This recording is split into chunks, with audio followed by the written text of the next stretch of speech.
Bismillahirrahmanirrahim. Assalamualaikum warahmatullahi wabarakatuh.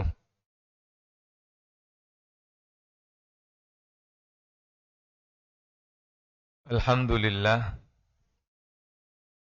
Alhamdulillahilladzi an'ama alaina binikmatil iman. Wa akramana bil Qur'an. Wa faddalana ala sairil makhluqati bil aqli wal bayan. Salatu wassalamu ala man arsalahu Allah subhanahu wa ta'ala nabiyyan wa rasulan. وداعيا إلى الله بإذنه وسراجا منيرا أشهد أن لا إله إلا الله وأشهد أن محمد رسول الله اللهم صل وسلم وبارك وتحنن وترحم على عبدك ورسولك محمد وعلى آله وصحبه ومن تبعهم بإحسان. قال الله تعالى في كتابه الكريم وهو أصدق القائلين أعوذ بالله من الشيطان الرجيم بسم الله الرحمن الرحيم يا أيها الناس اعبدوا ربكم الذي خلقكم والذين من قبلكم لعلكم تتقون وقال تعالى وما أمروا إلا ليعبدوا الله مخلصين له الدين. Para hadirin, bapak-bapak, ibu-ibu, jamaah salat duhur Masjid Salahuddin yang saya muliakan, wabil khusus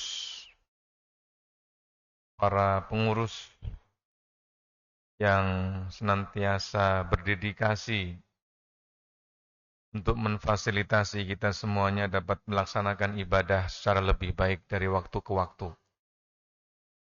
Mudah-mudahan Allah memberikan umur panjang kepada mereka semuanya, mendawamkan kesehatan dan juga kekuatan, sehingga dapat terus hadir memberikan kemudahan-kemudahan. Bapak-bapak, ibu-ibu yang saya muliakan, alhamdulillah pada kesempatan siang hari ini, kita dapat melaksanakan sholat zuhur dengan berjamaah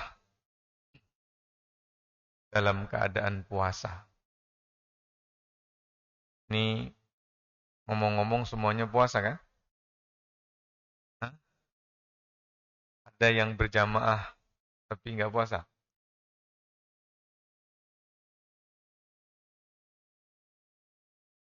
Bapak-bapak, ibu-ibu yang saya hormati, salah satu di antara nilai terbesar yang terkandung di dalam ibadah syariat puasa adalah menanamkan sifat ketulusan.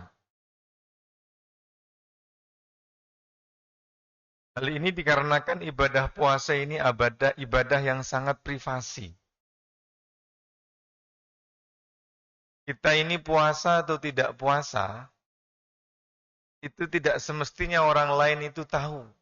Kecuali kalau memang tengah hari kita makan, orang pasti tahu. Tapi soal kita ini puasa, itu sesungguhnya orang lain nggak tahu. Dan ketika kita tetap melaksanakan puasa di saat orang lain nggak tahu, disitulah sesungguhnya nilai tulus itu. Makanya kalau kita compare ibadah puasa ini dengan ibadah sholat, maka ibadah puasa itu terlalu istimewa untuk diketahui oleh orang lain.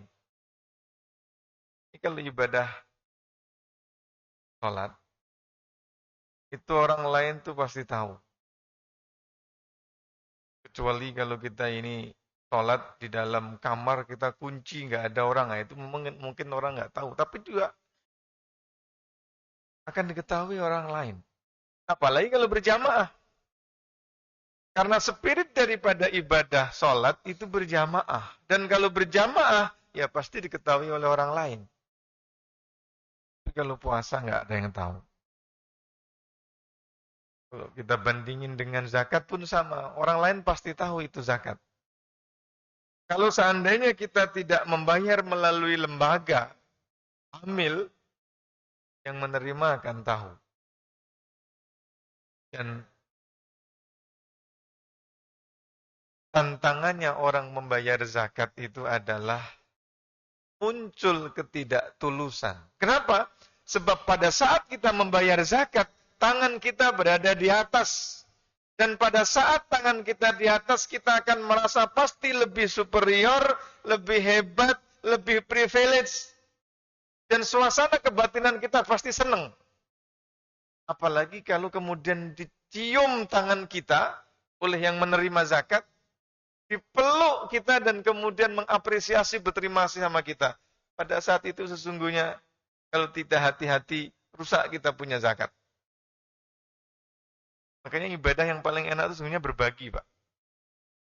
Sebab orang berbagi di saat tangan di atas, itu lembut namun pasti perasaan lebih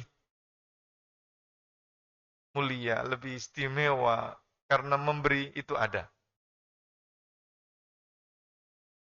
Makanya kenapa harus melalui lembaga amil itu, supaya bisa terjaga. Karena memang amil tugasnya itu. Kalau seandainya mendapatkan apresiasi, itu bukan terima kasih dari mustahiknya, tetapi mendapatkan doa. Maka bunyi ayatnya adalah wasalli alaihim inna salataka sakanul lahum. Khudh min amwalihim shadaqatan tutahhiruhum wa tuzakkihim biha wasalli alaihim.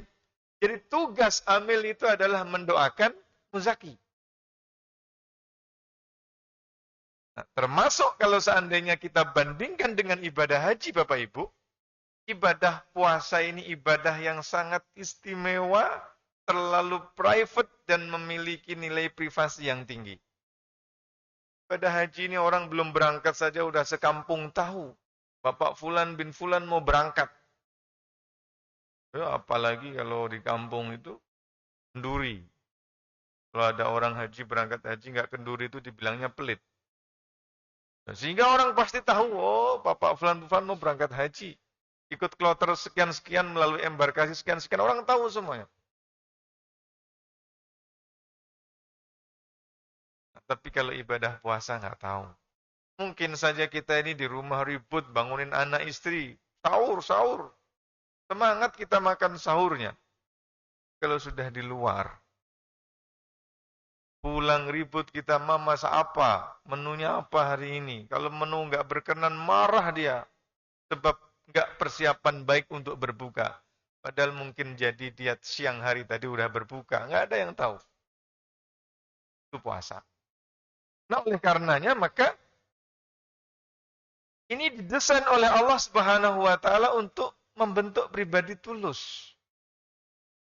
Dan karena ketulusan ini pula, maka kemudian Allah menyebut, Rasul menyebut bahwa dalam hadis qudsinya, ibadah itu semua anak manusia bisa memprediksi dia akan dapat apa. Salat sendirian dapat 1, kalau berjamaah 27, kalau berinfak digandakan berapa kali lipat, sama digambarkan seperti menanam kemudian muncul biji dahan dalam dahan, oh begitu ada semuanya. Tapi kalau ibadah puasa kata Allah Subhanahu wa taala dalam hadis qudsi, fa innahu li. Itu saya yang punya. Itu untuk saya katanya. Wa ana ajzi bihi, dan saya akan ngasih balasan. Jadi ini puasa. Kenapa puasa itu didesain oleh Allah Subhanahu wa taala sebagai media untuk menanamkan keikhlasan? Karena ibadah puasa ini dari awal sampai akhirnya tema sentralnya adalah self-control. Dan orang itu biasanya ketika ikhlas tulus, itu memiliki kemampuan memanage diri dengan sangat baik. Dan itu puasa.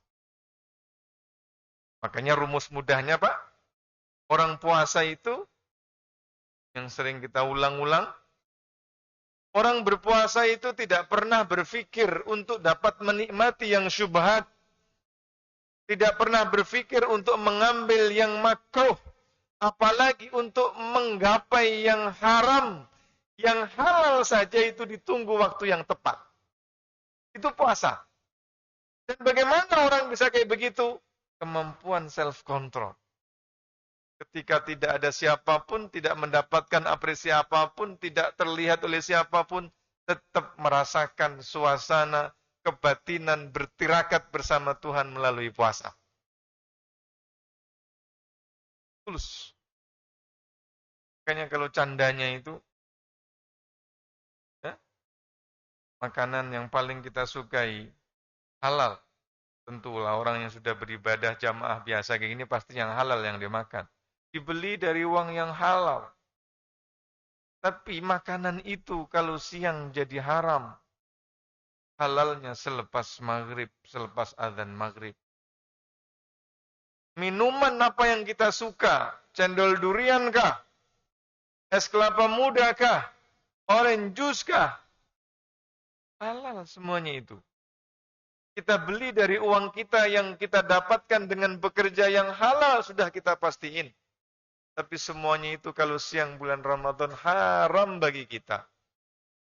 Halalnya nanti selepas maghrib. Itu juga pasangan yang paling kita cintai. Pasangannya laki-laki ini ganteng, gagah, kaya, imut-imut. Halal dinikahi dengan mahar, dibayar dengan mahar yang halal. Tapi itu kalau siang hari, untuk benda itu haram dilakukan. Kapan waktu tepatnya? Ada nanti. Jadi orang puasa itu. Nah, saya ingin menyampaikan satu kisah. Tentang bagaimana ketulusan itu bisa menghadirkan kehidupan yang amat membahagiakan.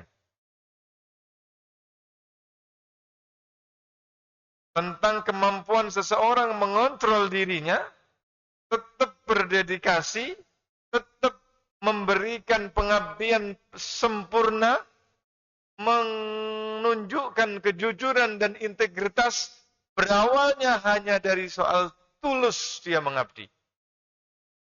Kisah ini saya dapatkan dari satu kitab yang ditulis oleh Imam Abdul Faraj Ibnul Jauzi. Dan ini bukan Ibnul Qayyim Jauziyah ya, bedain. Kitabnya berjudul Safwatus Safwah. Kitab ini sesungguhnya adalah ensiklopedi sejarah Nabi. Ditambah dengan biografi 20 sahabat yang dijanjikan masuk surga, dan di belakang disempurnakan dengan kisah para solehin dan aulia dari kalangan salafus soleh. Cerita ini spesial, di kementerian lain belum pernah saya sampaikan. Spesial untuk jamaah Masjid Salahuddin. Judulnya, Abidatani Baghdadiyatan. Abid itu ahli ibadah, laki-laki. Kalau perempuan abidah. Karena ini dua orang ahli ibadah dari kalangan perempuan, maka judulnya abidatani. Dua orang ahli ibadah. Dua orang wanita ahli ibadah. Ada ibu-ibu ya dengar di atas. Bu, jangan pergi, nyesel nanti kalau pergi. Asalnya dari mana? Dari Baghdad. Baghdadi orang Baghdad, Baghdadiyah orang Baghdad perempuan, dan ini dua menjadi Baghdadiyatan. Jadi judulnya adalah dua orang wanita ahli ibadah dari negeri Baghdad. Bapak Ibu yang saya muliakan, kisahnya ada seorang lelaki pengusaha kaya raya. Dia ini penjual kain di pasar Baghdad. Aktivitasnya memang jual kain. Setelah subuh keluar rumah belajar. Keluar rumah pergi ke pasar, membuka toko. Jualan kain. Menjelang asar tutup, selepas asar pulang. Begitu aktivitasnya setiap hari. Dalam satu kesempatan, dia memperhatikan Ada seorang wanita yang belakangan ini keluar masuk toko. Ketika udah masuk dia pilih kain, tapi kemudian nggak membeli, keluar. Dan ini berulang kali dilakukan. Sehingga orang kaya penjual toko ini memperhatikan. Sampai pada satu kesempatan, dideketilah perempuan itu pada saat masuk, dideketin. Sambil pilih-pilih. Kemudian ditanya,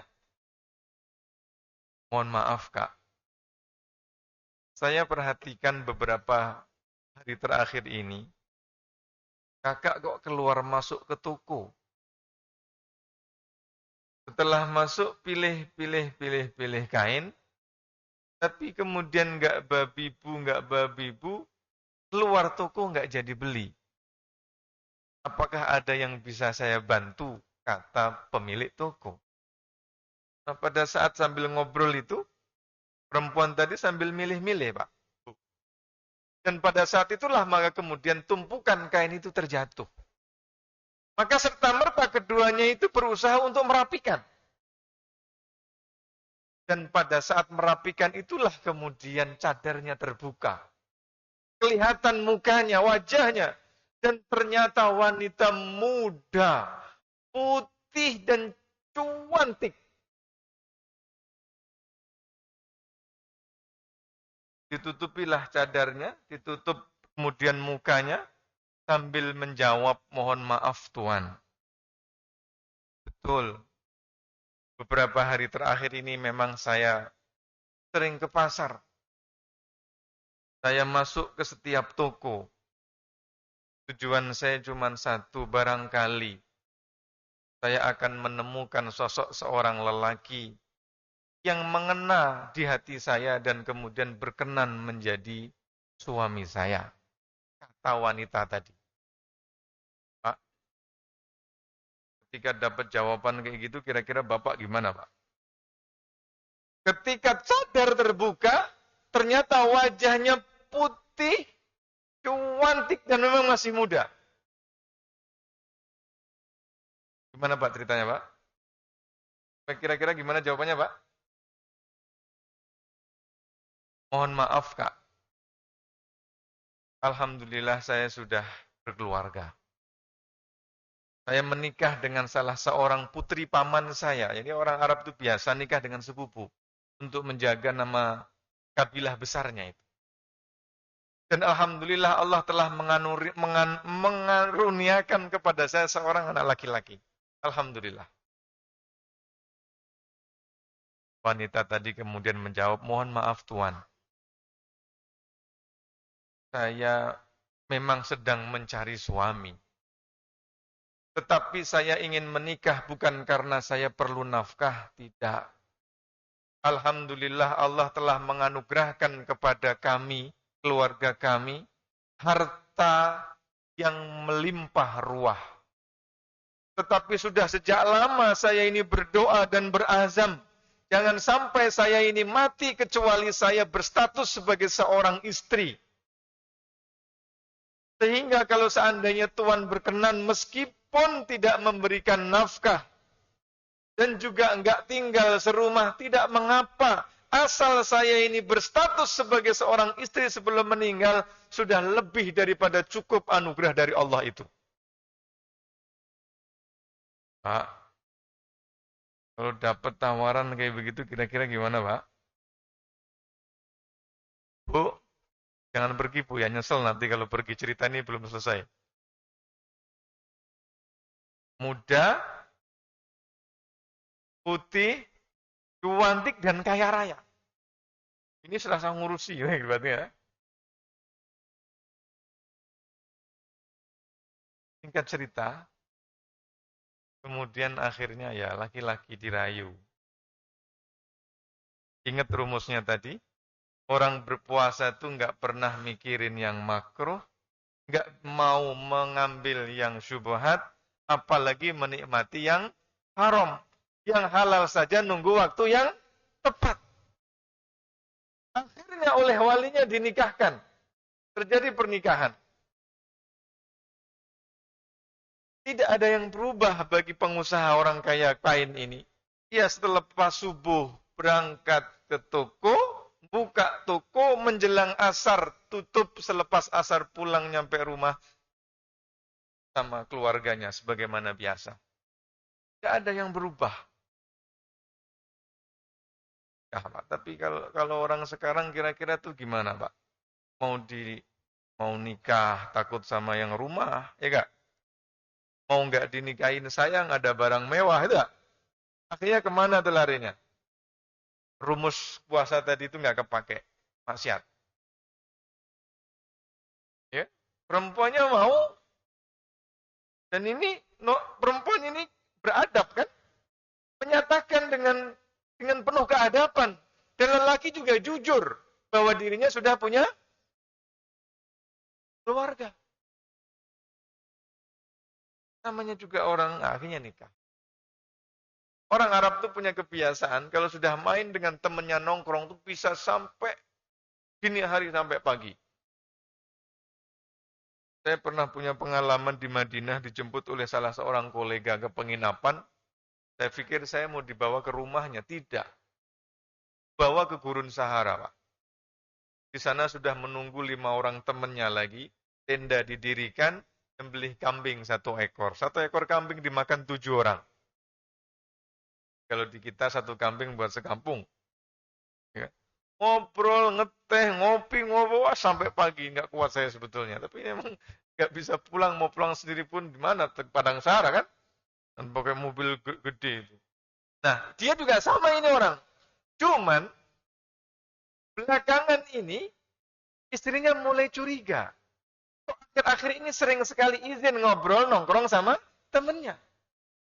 Maka akhirnya dipanggillah hamba sahayanya, jariyah, dalam bahasa kitabnya itu, ya kita sebut pembantu aja lah supaya enak. Tapi pada hakikatnya statusnya adalah budak hamba sahaya. Bi, coba besok, Bibi ikutin kemana tuan itu pergi. Pokoknya kemana saja tuan mulai keluar rumah ikutin. Dan perhatikan betul-betul kemana tuan itu pergi. Betul. Besok, makanya bapak-bapak ini kalau sama ibu-ibu nggak bisa bohong. Diketahuan. Ikutin betul loh, tuan pasar. Oh betul, buka toko, betul. Memang ramai ini tokonya. Cuman ada yang aneh. Toko ini jadwalnya, tutupnya itu sampai asar. Tetapi pada saat bibi hamba sahaya ini memantau dari kejauhan, kok zuhur itu tutup, Pak? Tutup pintu, tutup toko, keluar pasar. Dan kemudian keluar pasar, nggak jauh dari situ ada rumah mewah, bagus, dan dia masuk ke situ. Maka kemudian bibinya ini pun nasihatif. Saya tanya, ini rumah siapa?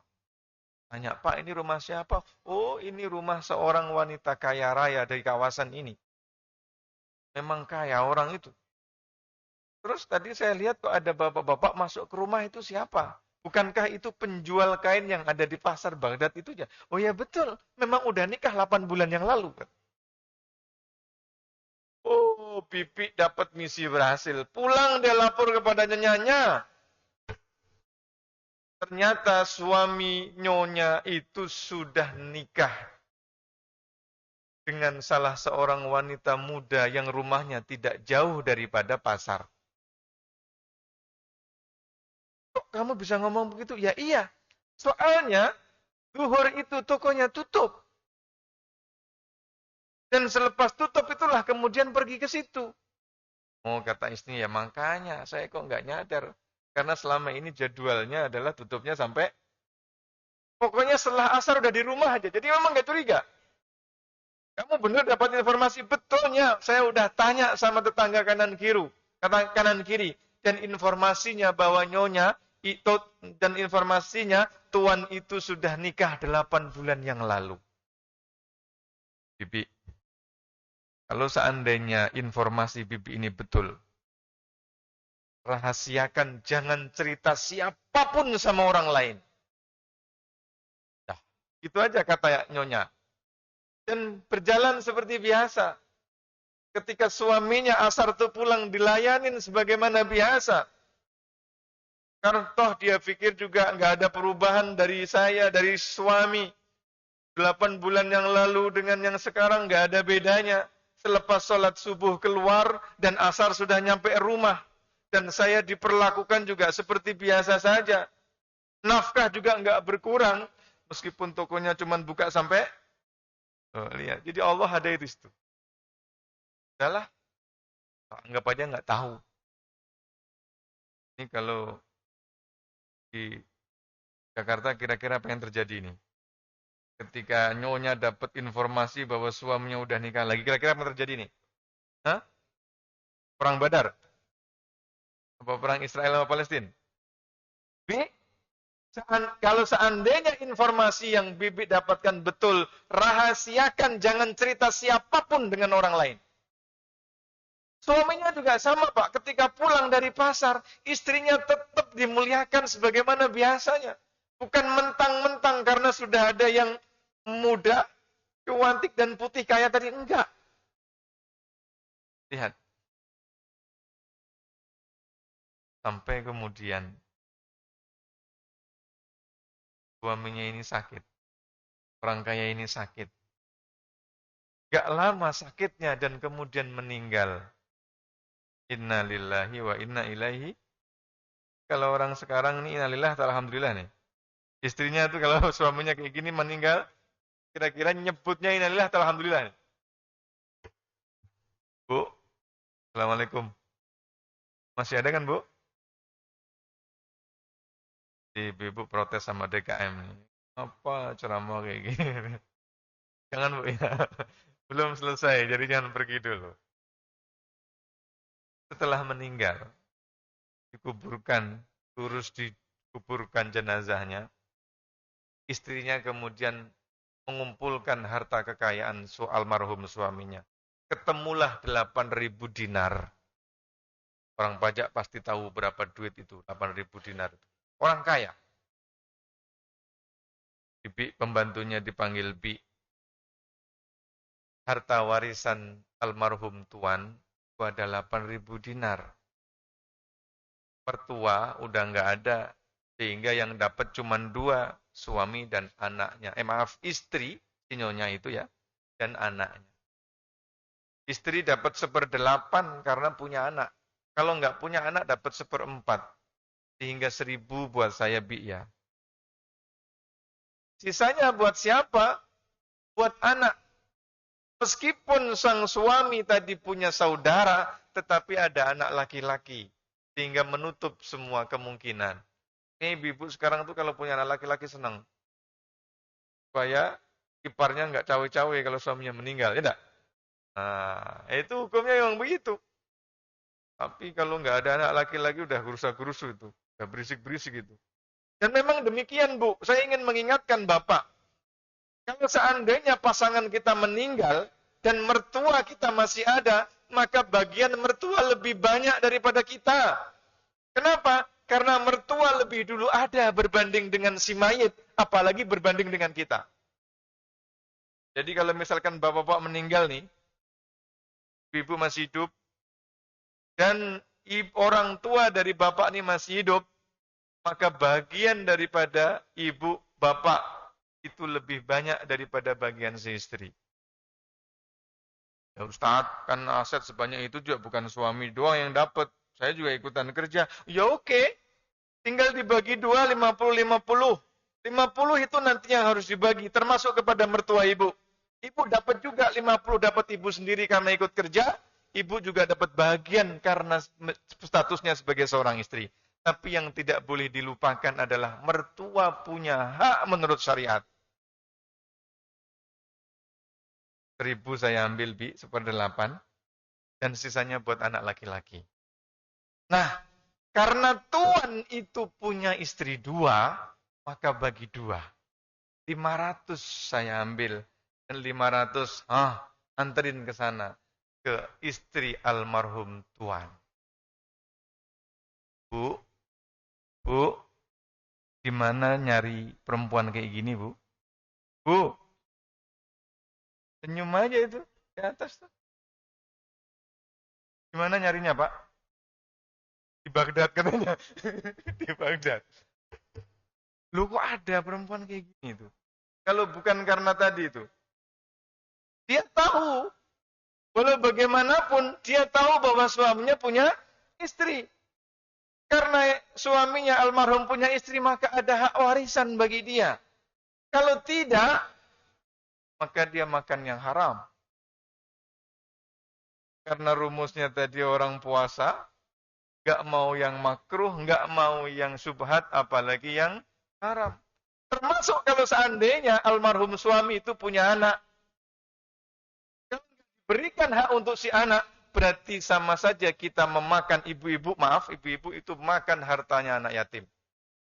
Padahal kata Allah, alladzina ya'kuluna amwalal yatama zulman innama ya'kuluna fi butunihim nara. Siapa yang memakan harta anak yatim secara zalim, maka dia memakan bara api dalam perutnya. Ya Ustaz, tapi kan suami nikah enggak pencatatan negara katanya. Tuh. Nanti di akhirat itu enggak ditanya mana buku nikahnya. Ini bukan saya ngajak untuk enggak loh ya, enggak, jangan salah ya. Tapi selama ada pernikahan sah secara syariah, maka mestinya juga itu berhak mendapatkan. Kalau ada ya pihak yang menghalangi dapatnya warisan, pasti dia akan bermasalah nanti. Harta warisan ini panas, Pak. Kalau nggak kuat habis. Karena almarhum tuan itu istrinya 2, maka saya ngambil separuh, 500 dinar. Yang 500-nya bibi besok anterin ke rumah sana ya. Siapnya. Besok paginya ketuk pintu. Assalamualaikum, waalaikumsalam. Ada yang bisa kami bantu? Mohon maaf, Nyonya. Saya ini adalah budaknya keluarga Tuan bin Tuan. Tuan Fulan bin Fulan. Nah, terus kamu ke sini apa? Saya diutus oleh Nyonya. Karena almarhum, karena Tuan itu udah almarhum. Maka kemudian Nyonya mengumpulkan harta warisan, ketemulah 8.000. 1.000 untuk Nyonya karena dapat bagian 1/8. Dan yang sisanya 7.000 buat anak laki-laki almarhum. Nah, karena Tuan itu punya 2 orang istri, maka Nyonya membagi 2. Separuhnya 500 dinar buat Nyonya saya, dan 500-nya saya diutus oleh Nyonya untuk memberikan kepada Nyonya sebagai bagian daripada istri almarhum. Itu, Pak. Mohon maaf. Sebetulnya jauh sebelum almarhum itu sakit, saya ini sudah diceraikan. Dengan demikian ketika Tuan itu meninggal, status saya sudah bukan menjadi seorang istrinya. Dan karena status saya bukan istrinya, maka saya tidak berhak mendapatkan warisan ini. Silahkan sampaikan lagi kepada Nyonya, sampaikan salam daripada saya. Pak, gimana dapat yang muda kayak begini, Pak? Padahal kalau seandainya ini diterima, nggak ada yang tahu bahwa dirinya sudah diceraikan atau tidak. Tidak. Beres 500 dinar buat healing jalan-jalan. Nggak dilakukan oleh orang ini. Lihat, Pak. Orang-orang menunjukkan di dalam sejarah bagaimana ketulusan itu berbicara. Keikhlasan mengabdi itu berbicara. Ini bukan soal karena dia kaya, bukan. Kalau urusan duit, nggak ada orang merasa kaya, Pak. Kalau soal duit itu nggak ada orang yang merasa tua, nggak ada. Karena saya sudah diceraikan dan statusnya bukan sebagai istri, maka silakan balik. Pak, dibawa oleh pembantunya, dilaporkan kepada nyonyanya, Pak. Nyonya, ternyata wanita yang di dekat pasar itu sudah diceraikan oleh Tuan, dan ini dikembalikan. Nah, yang menarik itu, Pak, kok budak itu juga jujur, Pak. Budak hamba sahaya di era kebaikan, di era terbaik itu jujurnya sampai kayak begitu.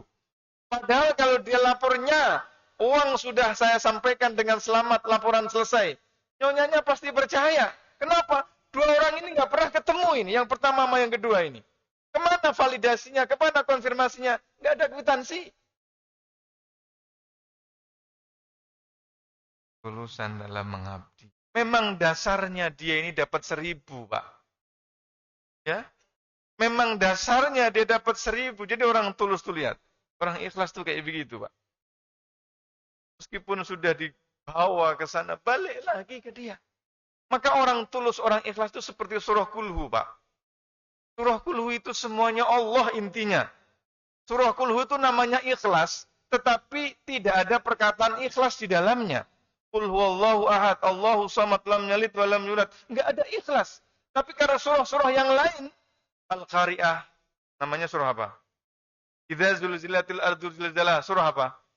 Alam yakunil ladzina kafaru min ahlil kitabi wal musyrikina munfakina hatta ta'yahumul, surah apa? Alam tara kaifa fa'ala rabbuka biasa, surah apa? Kecuali surah Al-Ikhlas. Meskipun namanya Al-Ikhlas, tetapi kata itu tidak ada di dalamnya. Nah, itulah ikhlas. Orang ikhlas itu tidak punya tema apapun dalam kehidupan kecuali ngabdi, kecuali Allah. Persis seperti surah Al-Ikhlas. Dari awal sampai akhir tidak ada tema lain kecuali tema tentang Allah. Qul huwallahu ahad, Allah. Allahu samad, Allah. Lam yalid wa lam yulad, Allah. Walam yakul lahu kufuwan ahad. Kalau surah yang lain, Pak, temanya macam-macam. Apalagi Al-Baqarah itu semua tema hidup ada. Tapi kalau Al-Ikhlas itu cuma tema Allah aja. Nah, itulah ikhlas. Kata di wanita, nyonya pertama, dia tahu hamba udah. Yang penting suami tidak menzalimi kami. Toh juga yang dilakukan. Ini lain cerita judulnya. Enggak saya terusin. Begitu juga yang kedua. Ya, tahu Allah, sehingga 500 dinar dikembaliin, bukan haknya. Di jam 1. Nah, oleh karena itulah maka kemudian kisah ini dikasih judul oleh Ibnul Jauzi, Abidatani. Dua wanita ahli ibadah. Baghdadiyatani. Yang berasal dari Baghdad. Kalau bapak-bapak terinspirasi dari kisah ini dan pengen nyari, jangan nyari di Condet, Pak. Nyarinya di Baghdad. Hadani Allahu wa iyyakum ajmain. Assalamualaikum warahmatullahi wabarakatuh.